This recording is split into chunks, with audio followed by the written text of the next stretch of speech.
있습니다. 자, 먼저 이제 중생의 경험은 물과 성령으로 거듭나는 것이라고 말씀을 드렸습니다. 물로 거듭난다는 것은 말씀으로 씻는다는 의미이고요. 거듭남의 통로는 오직 말씀으로 된다는 것입니다. 그래서 거듭나기 위해서는 구원 얻을 말씀이 있어야 한다는 것이고요. 자, 그 다음에 이제 중생의 경험은 또한 성령으로 거듭나는 것입니다. 그러니까 복음의 말씀을 들을 때 성령으로 역사를 하시는데, 그래서 구원의 복음을 듣고 믿으면 성령으로 인을 쳐주신다라고 말씀하고 있는 거예요. 그래서 에베소서 1장 13절에 그 안에서 너희도 진리의 말씀 곧 너희의 구원의 복음을 듣고 그 안에서 또한 믿어 약속의 성령으로 인치심을 받았으니 라고 말씀하고 있습니다. 그래서 여기서 듣는다라는 것은 헬라어로 아쿠오이고요. 듣다, 경청하다, 주의하다, 들어서 깨닫다라는 뜻입니다. 그러니까 진리의 말씀인 구원의 복음을 우리가 듣고 주의 깊게 경청하여서 그 복음의 말씀을 깨달을 때에 예수님을 믿어 성령으로 인침을 받는 거예요. 그래서 복음을 듣기 위해서는 반드시 전하는 자가 있어야 된다라고 말씀을 드렸죠. 그래서 교회의 사명은 무엇입니까? 교회의 사명은 부지런히 복음을 선포하고 복음을 전하여서 하나님의 택함 받은 자들이 하나님을 향하도록 복음을 듣고 그 복음을 깨닫고 이제는 하나님께 돌아오도록 만드는 것이 교회의 사명이고 하나님께서 교회를 세우신 목적이기 때문에 교회는 반드시 이 사명을 위해서만 충성을 해야 된다는 겁니다. 이렇게 복음의 말씀이 전해질 때 진리의 말씀을 들을 수밖에 없도록 이미 계획되어진 자들은 복음을 듣게 된다는 거예요. 그래서 이렇게 복음을 듣는 자들이 이제 복음을 믿게 된다는 거죠. 그러니까 교회 안에서 복음의 말씀을 들을 때 창세 전에 하나님의 백성으로 택함받은 자들이 믿게 되는 건데, 이 믿는 자들도 아무나 믿는 것이 아니라 이미 창세 전에 그리스도 안에 있었고 또 복음의 말씀을 듣고 믿을 수밖에 없도록 하나님으로부터 계획되어졌기 때문에 믿게 된다는 겁니다. 그래서 듣는 것도 과거 시제를 사용하고 믿는 것도 과거 시제를 사용하는 거예요. 이미 과거에 하나님께서 그렇게 계획하셨기 때문에 말씀도 들을 수 있고 또 예수 그리스도도 믿을 수가 있다라는 겁니다. 이렇게 복음의 말씀을 듣고 믿는 자들이 실제로 성령으로 인을 맞았다는 거, 인치심을 받았다는 겁니다. 그래서 인치심을 받았으니 라는 단어가 헬라어로 스프라기조인데 마찬가지로 과거 시제와 수동태를 사용합니다. 예수님을 통해서 구원받은 자는 과거에 이미 창세전에 예수님으로 인하여 인 맞을 것이 계획되었다라는 겁니다. 그래서 또 직설법을 사용해서 이런 자들이 실제로 복음을 듣고 복음을 믿음으로 말미암아 성령의 인침을 받았다라는 거예요. 그러니까 나의 의지와 상관없이 전적인 하나님의 은혜와 역사로 인침을 받았다라고 말씀하는데요. 그래서 인치심을 받았느니 라는 이 스프라기조가 수동태를 사용하고 있는 겁니다. 많은 사람들 가운데 예수 그리스도를 믿는 저와 여러분들이 성령의 인침을 받은 거예요. 예수님으로 인침을 받은 자는 생명을 낳게 되는 겁니다. 자, 이제 두 번째로는 그렇다면 중생의 성경적인 모형이 있습니다. 구약의 모형이 있고 신약의 모형이 있는데 구약의 모형은 에스겔서 37장 1절에서 14절 말씀입니다. 돌아가셔서 읽어보시길 바라고요.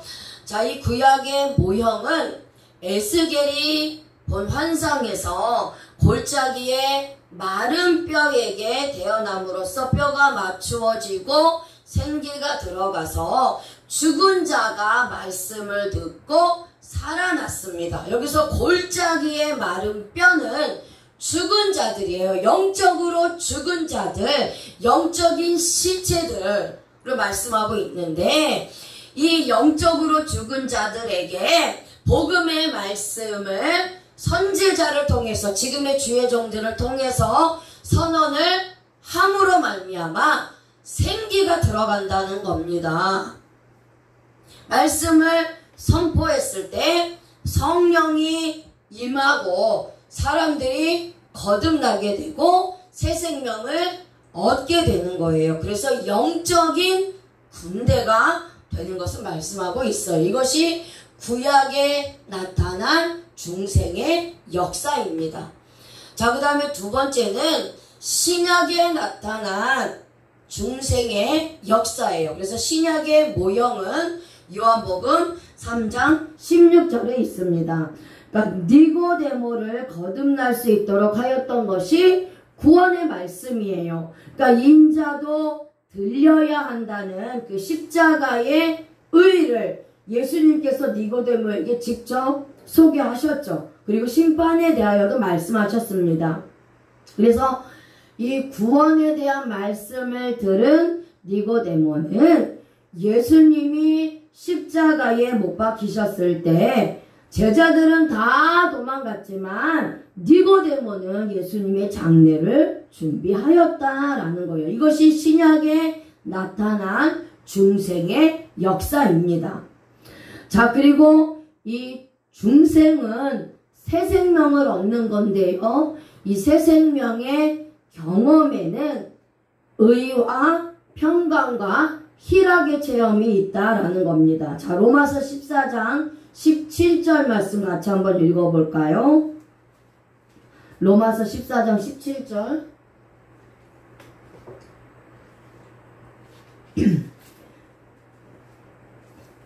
자, 같이 한번 읽어보겠습니다. 시작. 하나님의 나라는 먹는 것과 마시는 것이 아니요 오직 성령 안에서 의와 평강과 희락이라. 아멘. 자, 그래서 의는 원죄가 사라지고 의인이라는 구원의 확신을 갖는 것이 의예요. 그리고 평강은 속죄의 평강을 받아서 내가 죄인이었는데 이제 죄로부터 자유케 되었고 죄에서 해방되었기 때문에 그 두려움이 없어졌기 때문에 이제는 속죄로 말미암아 내가 평강을 얻은 겁니다. 그러니까 더 이상 죄인이라는 생각이 없으니까 하나님 앞에 당당하게 나갈 수 있는 은혜를 받은 겁니다. 이것이 바로 평강의 체험이에요. 세 번째는 희락입니다. 희락은 예수 그리스도의 복음 안에서 기쁨과 즐거움이 충만한 은혜를 받은 것을 의미하고 있어요. 그래서 예수 그리스도의 복음을 듣고 믿어서 이렇게 새 생명이 들어오면 중생을 하게 되면 로마서 14장 17절에 역사가 나의 삶 가운데 나의 심령에 일어난다는 것입니다. 자, 그 다음에 네 번째로는 성령의 체험들은요, 죽은 자를 살리는 것입니다. 살리는 역사가 있다라는 거예요. 그래서 요한복음 6장 63절 말씀 한번 읽겠습니다. 요한복음 6장 63절 말씀. 자, 시작. 살리는 것은 영이니 육은 무익하니라. 내가 너희에게 이른 말이 영이요 생명이라. 아멘. 자, 살리는 것은 조오포이에오입니다. 헬라어로. 자, 살리다, 생명을 주다 라는 뜻입니다. 살리는 것은 예수 그리스도의 십자가 복음의 말씀을 전하는 곳에서 영혼들을 향하여 복음을 전할 때에 영혼을 살리고 생명을 주는 것입니다. 예수님의 복음의 말씀을 듣고 믿는 자는 지금 살아난다라는 거예요. 살리는 것은 하나님의 영, 즉 성령의 사역입니다. 하나님의 영이 복음이 전해지는 곳에서, 복음이 전해지는 곳이라면 어디서든지 언제든지 매일 그 예수님의 복음의 말씀을 통하여 선택받은 자들을 살리는 것입니다. 자, 그래서 여기에 내가 포함이 되는 것이죠. 내가 매일 복음의 말씀으로 살아나는 것입니다. 자, 예수님이 재림할 때도 현재 시제, 여기서 지금 이 살리는 것은 이라는 조포이에요가 현재형을 사용하는데요. 그러니까 예수님이 재림할 때도 현재 시제입니다. 그러니까 그때도 살아난다는 거예요. 매일매일 십자가 복음의 말씀을 통해서 살리는 것입니다. 다른 사람이 아닌 바로 하나님의 영이 죽은 영혼을 살리고 생명을 주신다라는 거예요. 자, 그런데 이 복음의 말씀은 우리를 살리는 것은 아무 말씀으로나 살아나는 것이 아닙니다. 지난번에 로고스의 말씀과 레마의 말씀을 드렸죠. 로고스의 말씀은 율법의 말씀, 성경에 기록된 말씀, 지식의 말씀, 그리고 레마의 말씀은 복음의 말씀, 성령의 말씀, 구원 얻을 말씀, 생명의 말씀이 레마의 말씀이에요.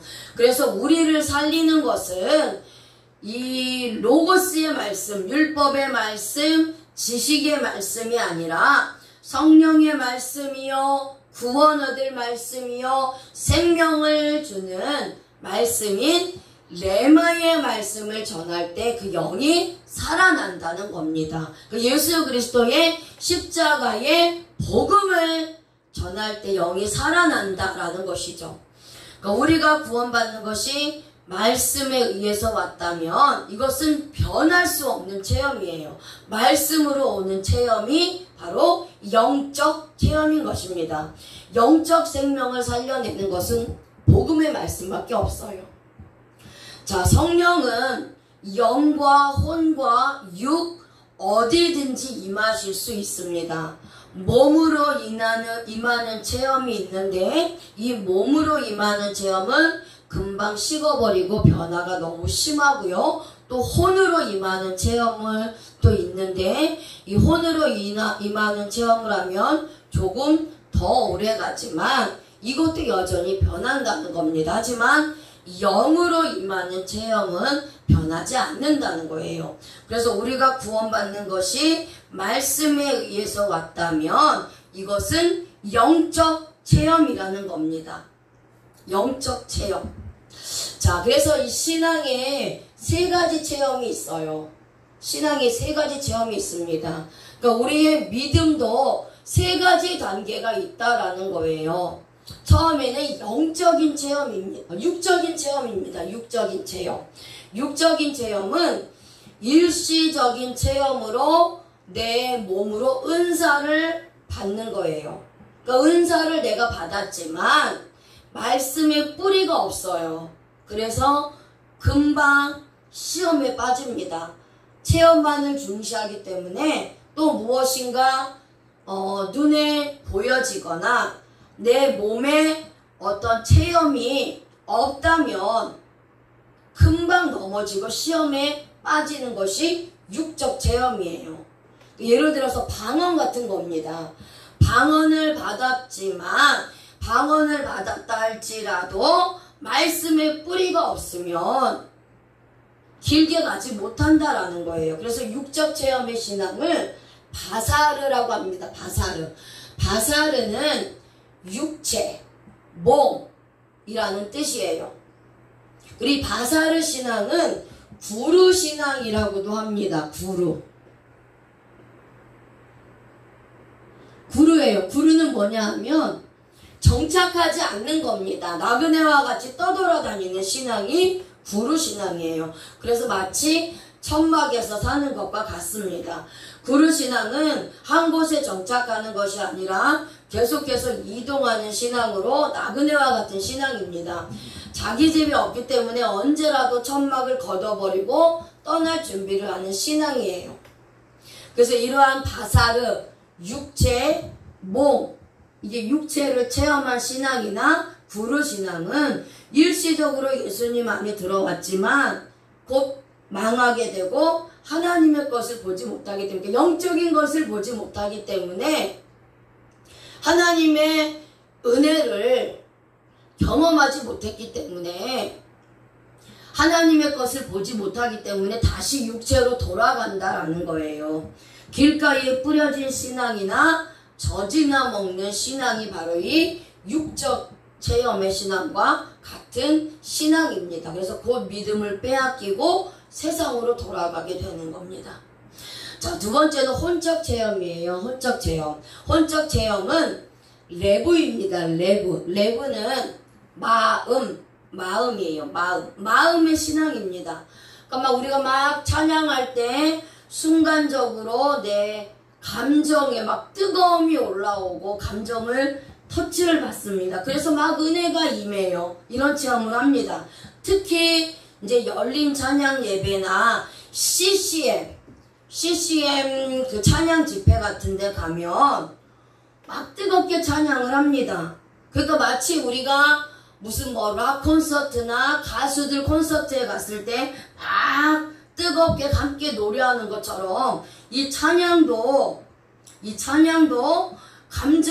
찬양이 너무 흠치되어서 내 마음에, 내 감정에 막 북받쳐서 울기도 하고 감동을 받기도 하고 은혜를 받지만, 딱 집회가 끝나고 나면, 찬양 집회가 끝나고 나면 여전히 그 마음이 텅 빈 것 같은 허전함을 느끼게 되는 게 혼적 체험이에요. 왜 그러냐면 말씀에 뿌리가 없기 때문이에요. 말씀이 없는 가운데서 찬양을 들으면 그 당시에는 은혜를 받고 막 그 감정이 막 그렇게 뜨거워지지만 말씀에 뿌리가 없기 때문에 금방 그 감정이 식어버리게 된다는 거예요. 이러한 체험이 혼적 체험입니다. 혼적 체험. 그런데 이 혼적 체험은요, 2단을 통해서도 이 혼적 체험을 한다는 겁니다. 2단도 마음을 터치해요. 혼적 체험은 야샤보 신앙입니다. 건물만 지어놓은 신앙이에요. 교회 안에 들어와 있지만 의존적인 신앙으로 마치 돌짝에 뿌려진 신앙과 같습니다. 식물을 먹는 신앙으로 세상에 염려가 있으면 곧 무너지는 신앙이 혼적 체험을 가진 신앙이에요. 자, 이제 맨 마지막으로 영적 체험입니다. 영적 체험은 은사 체험이 아니에요. 내 몸이 은사로 받는 체험이 아니라 말씀을 통해서 하나님을 체험하고 경험하는 것이 영적 체험입니다. 그러니까 하나님과 교통하는 신앙이에요. 말씀으로 받은 은혜가 있기 때문에 환난이 와도 이겨내고 또 끝까지 갈 수 있습니다. 영적 체험의 신앙은 르아흐예요.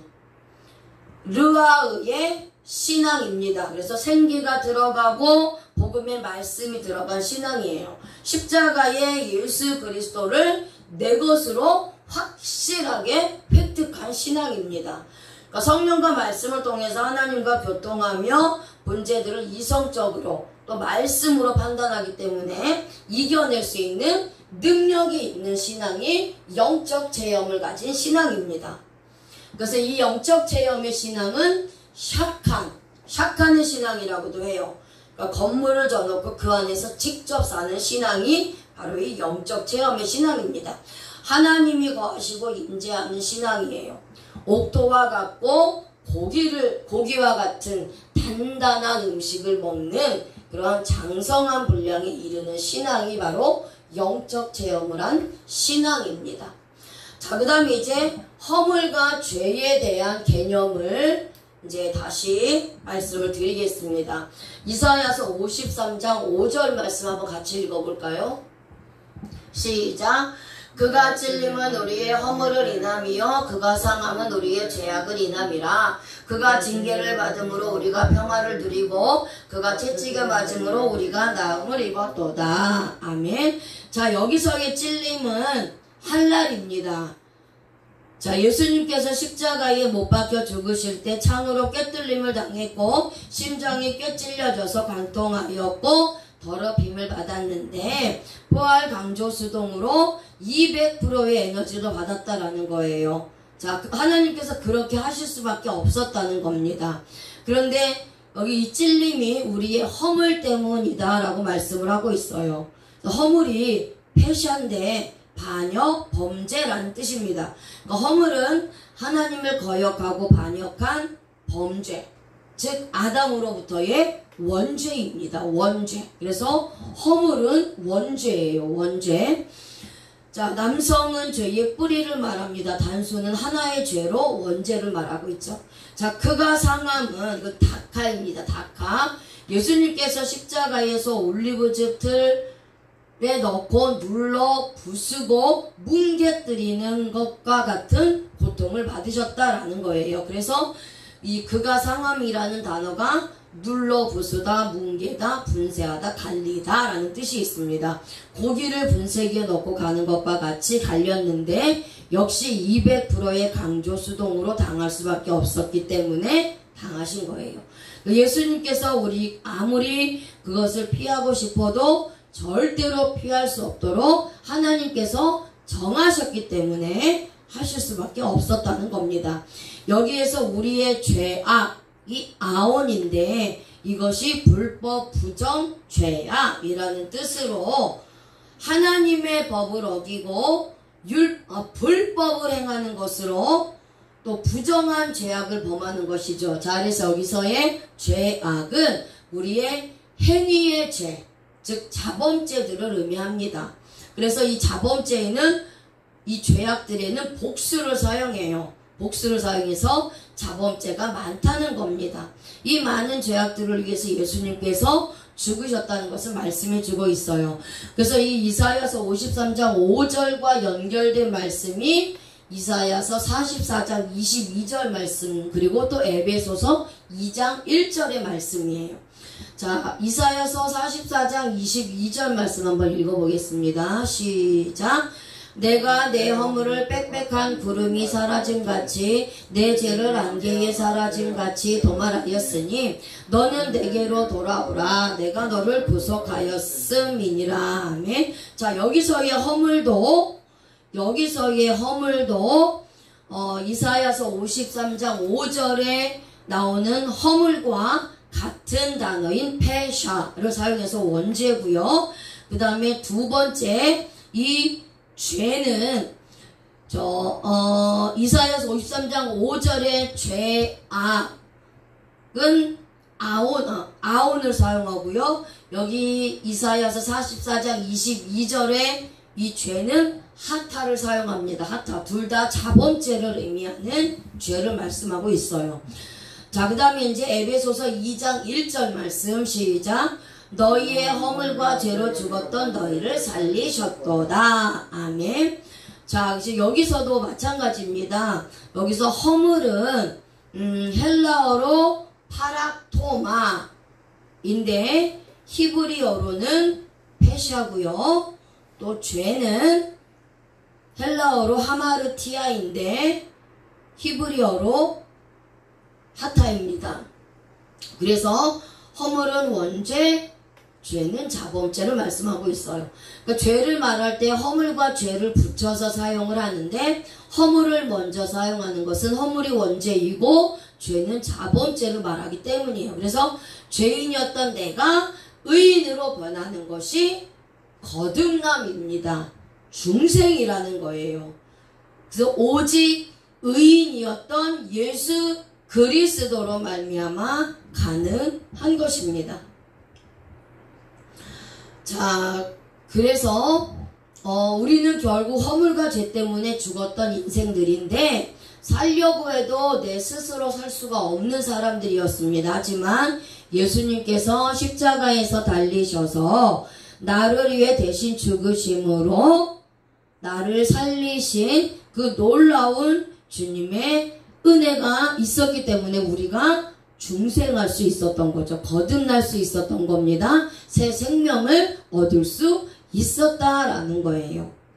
그래서 중생의 체험을 통해서 우리는 예수 그리스도 안에서 다시 태어났습니다. 예수 그리스도 안에서 우리는 의인이 되었어요. 그래서 로마서 5장 12절에서 21절에 말씀하고 있지요. 또 원죄와 자범죄에서 해방되었습니다. 로마서 5장 20절에 말씀하고 있어요. 자, 그래서 중생은 하나님의 자녀로 재탄생하는 것입니다. 자, 영접하는 자는 자녀가 된다라고 말씀하고 있어요. 요한복음 1장 12절 말씀 한번 읽어볼까요? 자, 요한복음 1장 12절에 영접하는 자는 자녀가 된다라고 말씀하고 있어요. 시작. 영접하는 자 곧 그 이름을 믿는 자들에게는 하나님의 자녀가 되는 권세를 주셨으니. 아멘. 자, 그래서 예수님을 영접하는 자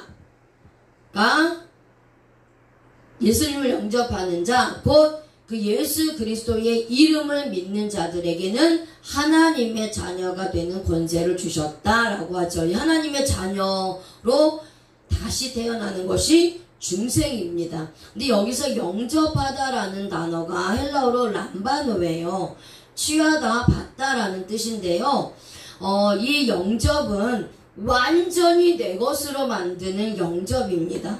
그러니까 예수 그리스도를 영접을 했는데 빼앗기지 않는 영접을 말씀하고 있어요. 완전히 내 주인으로 내 심령에 모셔드린 것이 람바노 영접입니다. 과거에 이미 영접하도록 선택되어졌기 때문에 예수 그리스도를 나의 구주로 취할 수밖에 없다라고 과거 시제를 사용해서 말씀하고 있죠. 그래서 예수 그리스도를 영접하는 자들은 하나님의 자녀가 되는 것입니다. 자, 그래서 이 복음을 듣는 시간과 때에 복음을 믿으면 하나님의 자녀가 되는 거예요. 그러니까 내가 복음을 듣고 예수 그리스도를 믿는 그 순간에 내가 하나님의 자녀가 된 것입니다. 예수님을 믿어야 하나님을 믿는 것이고 예수님을 알아야 하나님을 아는 것인데 내가 예수 그리스도를 통해서 구원받았기 때문에 이제 하나님을 믿게 되고 하나님을 알게 된 거죠. 그래서 이렇게 영접하여서 예수 그리스도를 믿는 자들에게 하나님의 자녀가 되는 권세를 주셨다라고 하고 있어요. 근데 이 권세를 주셨다라는 것이 디돔인데 주다, 하사하다라는 뜻이에요. 그러니까 내가 직접 예수님을 영접해야 하나님께서 하나님의 자녀가 되는 권세를 하사해 주시는데 내가 믿고 싶다고 해서 믿는 것도 아니고요. 아무에게나 하나님의 자녀가 되는 이 권세를 주시는 것이 아니라는 겁니다. 과거 시제를 사용해서 내가 창세전에 이미 하나님의 자녀로 선택받았고 그리스도 안에 있었기 때문에 내가 예수 그리스도를 지금 현재 실제로 영접할 수 있다라는 거예요. 그러니까 믿음으로 하나님 나라를 상속받을 권리가 있는 아들과 딸의 신분으로 변화가 되었다라는 겁니다. 아담으로부터 죄가 세상에 들어와서 내가 원죄의 죄인으로 태어났지만 예수님 한 사람으로 죄가 없으시고 흠이 없으시는 그 완전하신 의인이 되시는 예수님 한 분으로 많은 사람들이 의롭다 하심을 받아서 예수님을 영접하는 하나님의 택한 백성들이 하나님의 백성으로서 생명을 얻었다라는 겁니다. 그리고 우리가 중생을 하게 되면 우리는 어떠한 자가 되느냐? 하나님의 자녀로서의 권세를 받는 것이 먼저고요. 그리고 또 우리는 유업을 이을 자가 되었다. 되었다라는 거예요. 유업을 이을 자가 되었다라는 겁니다. 그래서 갈라디아서 3장 29절에 말씀하고 있어요. 같이 한번 읽어볼까요? 시작. 너희가 그리스도께, 갈라디아서 3장 29절입니다.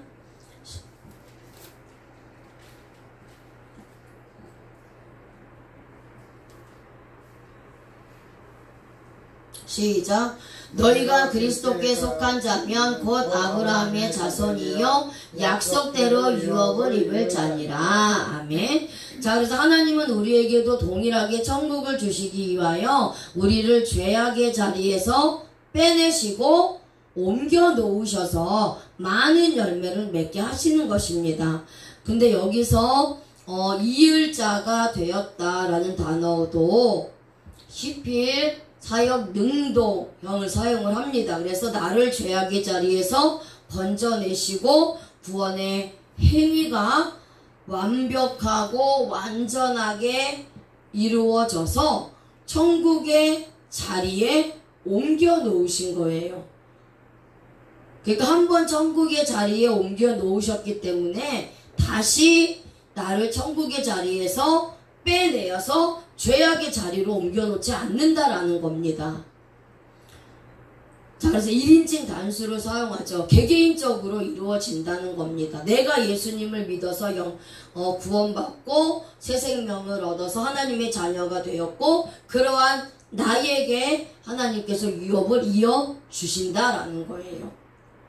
아브라함은 자신의 행위로 구원을 받은 것이 아닙니다. 아브라함은 아무것도 하지 않았어요. 그런데 하나님께서 아브라함에게 약속하신 것을 하나님은 아브라함에게 믿음까지 주셔서 그 약속을 믿을 수 있게 하시고 장래의 기업을 주신 것입니다.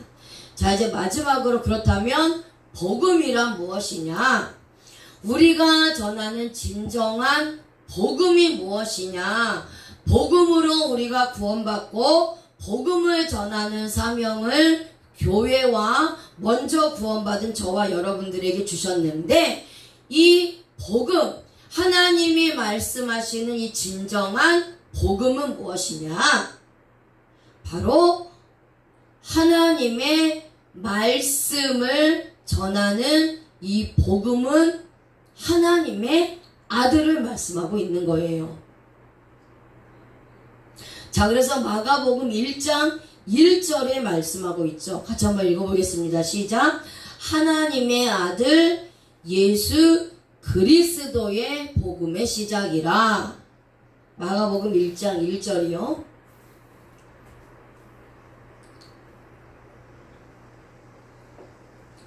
그러니까 우리가 복음하면 하나님의 말씀을 전하는 것이 복음이다. 성경을 전하는 것이 복음이라고 막연하게 생각을 했는데 하나님이 진정 원하시는 복음, 진정한 복음은 무엇이냐? 마가복음 1장 1절에 나와 있다라는 거예요. 자, 같이 한번 읽겠습니다. 시작. 하나님의 아들 예수 그리스도의 복음의 시작이라.